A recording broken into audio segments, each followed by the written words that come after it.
आज है 10 जून और हम शुरू करते हैं इसके करंट अफेयर्स। एनआरआई और ओवरसी इंडियन वोटर्स के लिए इलेक्शन कमीशन ने इलेक्ट्रॉनिकली ट्रांसमिटेड पोस्टल बैलेट की प्रपोजल दिया था, लेकिन वो अभी गवर्नमेंट के पास पेंडिंग में है। अभी एनआरआई और ओवरसी इंडियन वोटर्स कैसे वोट करते हैं? उनको जिस भी कॉन्स्टिट्यूंसी में उनका घर है वहाँ पर वो रजिस्टर्ड होते हैं, प्लस उनको आके इन पर्सन वोट देना पड़ता है। उसी कॉन्स्टिट्यूंसी में अपना पासपोर्ट लेके वो आएंगे, वहाँ दिखाएंगे और फिर उसके बाद वो वोट कर सकते हैं वहाँ पे। इलेक्शन कमीशन ने जो प्रपोजल दिया है एनआरआईज के लिए, वो electronically transmitted postal ballot system का है। ये सिस्टम अभी भी अपने यहाँ चलता है और कई क्षेत्रों में लोग जो अलग अलग फील्ड में काम करते हैं, जो अपनी कॉन्स्टिट्यूंसी में नहीं रहते या वो वोट देने नहीं जा सकते, और उनके लिए सुविधा है। जैसे जो आर्म फोर्सेस के मेंबर हैं, जो अपनी कॉन्स्टिट्यूंसी से बाहर पोस्टेड हैं, या इंडियन एम्बेसीज के या डिप्लोमेटिक मिशन के लोग हैं, जो इलेक्शन ड्यूटी में लोग होते हैं, या 80 उम्र से ज़्यादा या जो डिसेबल्ड लोग हैं, उनके लिए सुविधा है। और जो प्रिवेंटिव डिटेंशन में हैं उनके लिए भी सुविधा है, और जो मीडिया पर्सन हैं, जर्नलिस्ट, उनके लिए भी सुविधा है।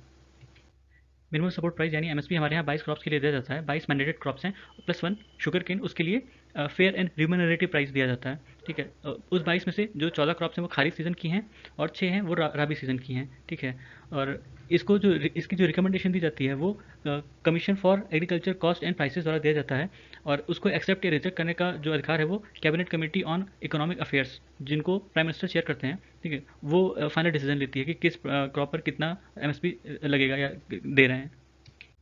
आरएक्स भी एक मेडिसिन है जिसको ब्रिटिश के ड्रग मेकर ने बनाई है, जो 60 साल के ऊपर लोग हैं उनको बचाने के लिए, उनको प्रोटेक्ट करने के लिए। एक वायरस है जिसको रेस्पिरेटरी सिंक्टिकल वायरस कहते हैं। ये कॉमन रेस्पिरेटरी वायरस है जिसके कारण माइल्ड या कोल्ड सिम्टम्स होते हैं और इन्फेक्शन होता है, मतलब बच्चों में या ओल्डर एडल्ट हैं उनमें होता है ये ज़्यादातर।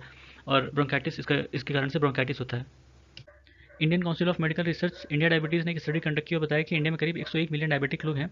डायबिटीज़ एक क्रोनिक डिसीज़ है, ये नॉन कम्युनिकेबल डिसीज़ है, और ये तब होती है जब हमारे पेंक्रियाज इंसुलिन प्रोड्यूस करना कम कर देते हैं, या हमारे शरीर में जो इंसुलिन है वो एब्जॉर्ब नहीं हो पाती है।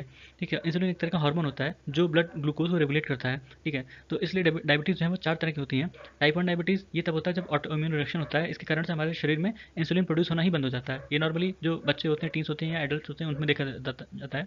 और टाइप 2 डायबिटीज़ होता है जब हमारे शरीर में इंसुलिन एब्जॉर्ब होना कम हो जाता है। ये मतलब हमारे जो खान पान और रहन सहन है उसके कारण से होता है ऐसा।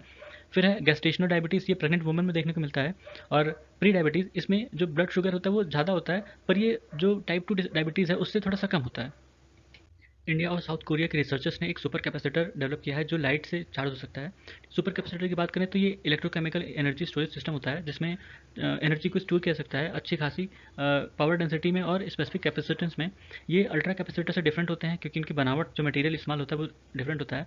और जो सुपर कैपेसिटर होते हैं इसमें इलेक्ट्रोलाइट और करंट कलेक्टर होता है। ठीक है, इसमें जो इनकी पॉजिटिव और नेगेटिव प्लेट्स हैं उन पर अगर इलेक्ट्रिसिटी दी जाती है तो ये चार्ज हो जाते हैं। सुपर कैपेसिटर साइज़ में छोटे होते हैं और इनके चार्जिंग और डिस्चार्जिंग बहुत जल्दी होती है, प्लस इनकी एफिशिएंसी बहुत अच्छी है, 97 से 98% तक होती हैं, और इनकी शेल्फ लाइफ भी अच्छी है। ठीक है, लाइट पावर्ड कैपेसिटर में फॉस्फर और क्वार्ट्ज का इस्तेमाल करके लाइट से चार्जिंग इंड्यूस की जाती है। फिर है डायरेक्ट सीडेड राइस या डीएसआर जिसको कहते हैं। इसको ब्रॉडकास्टिंग सीड टेक्निक भी कहा जाता है। इसमें जो सीड होती है उनको डायरेक्टली फील्ड में ड्रिल किया जाता है। ठीक है, इसमें जो ट्रेडिशनल मेथड होते थे उसमें पानी की बहुत ज़्यादा खपत होती थी, क्योंकि पहले सेप्लिंग्स लगाई जाती थी फिर उनको ट्रांसप्लांट किया जाता था मेन फील्ड में। कि इसमें डायरेक्टली ही उसी फील्ड में जिसमें आपको राइस उगाना है वहीं पे ही ड्रिल किया जाता है। तो इसके कई सारे एडवांटेज हैं और कई सारे कॉन्स्टेंट भी हैं, वो अलग अलग हैं। टोबैको कल्टीवेशन को लेकर भी कंट्रोवर्सी हुई थी। डब्ल्यूएचओ ने रिकमेंड किया था कि जो टोबैको कल्टीवेशन है उसको किसी अल्टरनेटिव क्रॉप से सब्स्टिट्यूट कर देना चाहिए। जो कमर्शियल टोबैकोज हैं वो दो तरह की होती हैं। एक निकोटीना टोबैकम और निकोटीना रस्टिका। निकोटीना टोबैकम है उसका ओरिजिन साउथ अमेरिका में हुआ था, और जो निकोटीना रस्टिका है उसका ओरिजिन पेरू में हुआ था। इंडिया में इसको पुर्तगीज द्वारा लाया गया था 17वीं सेंचुरी में।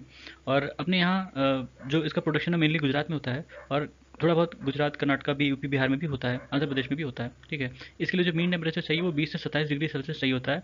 और इसमें जो रेनफॉल चाहिए होता है वो कम से कम मतलब 120 सेंटीमीटर से ज़्यादा नहीं होना चाहिए साल भर में, जो एनुअल सीजन रेन होती है। अपने यहाँ जो टोबैको बोर्ड है उसको टोबैको बोर्ड एक्ट 1975 के तहत बनाया गया था। इसका हेडक्वार्टर गुंटूर में है, आंध्र प्रदेश में, और ये ministry of commerce and industry के अंडर में आता है। WHO framework convention on tobacco control है जिसको इंडिया ने साइन किया था। इंडिया इस कन्वेंशन का पार्टी है। बीटलग्यूज एक रेड सुपर जायंट है जो कि धरती से 724 लाइट ईयर दूर है। अभी रिसेंटली देखा गया कि ये अपने जो इसकी ब्राइटनेस थी 50% इसकी ब्राइटनेस बढ़ गई है, और ऐसा माना जा रहा है कि इसका सुपरनोवा एक्सप्लोजन हो सकता है। बीटलग्यूज की बात करें तो ये एक रेड सुपर जायंट स्टार है, और ये ओरियन क्लस्टर में है, कंस्टलेशन में है। ठीक है, सुपरनोवा एक्सप्लोजन तब होते हैं जब बड़े स्टार्स उनकी लाइफ जब खत्म होने लगती है, तब वो एक्सप्लोजन होता है उनमें।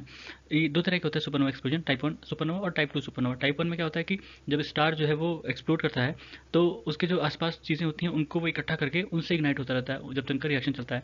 टाइप टू में क्या होता है कि वो इम्प्लोड कर जाता है अपनी ग्रेविटी के अंदर में ही, और वो वैसे ही चलता रहता है। ठीक है, इसमें बहुत ज़्यादा एनर्जी निकलती है, कहा जाता है कि इतनी एनर्जी निकलती है कि जितना सूरज अपनी पूरी लाइफ टाइम नहीं दे सकता। ठीक है। इंडियन आर्मी ने एक बेंगलुरु की कंपनी से एक डील साइन की है टेक्निकल लैन रेडियो के लिए। ये दूसरा कॉन्ट्रैक्ट है जो इंडिया का इनोवेशन फॉर डिफेंस एक्सेलेंस है उसके तहत। टेक्निकल लैंड रेडियो की बात करें तो ये स्टेट ऑफ आर्ट है, हाई बैंडविड्थ पे काम करता है, वायरलेस रेडियो इक्विपमेंट होता है जो कहीं भी काम मतलब किसी भी सिचुएशन में काम कर सकता है। इसको फेल सेफ कहते हैं, मतलब कि कोई भी सिचुएशन होगी ये काम करेगा। इनोवेशन फॉर डिफेंस एक्सीलेंस, जिसको आईडेक्स कहा जाता है, ये मिनिस्ट्री ऑफ डिफेंस का इनिशिएटिव है। अप्रैल 2018 में लॉन्च किया गया था। इसका उद्देश्य था कि जो हमारे यहाँ इनोवेशंस और टेक्नोलॉजीज है उसमें सेल्फ रिलायंस होना, और डिफेंस और एरोस्पेस के क्षेत्र में इंडस्ट्री को इंगेज करना, खासकर जो हमारे यहाँ एमएसएमई स्टार्टअप या इंडिविजुअल इनोवेटर्स और रिसर्च एंड डेवलपमेंट है, अकेडमिया है, उन सबको इन्वॉल्व करना। ठीक है।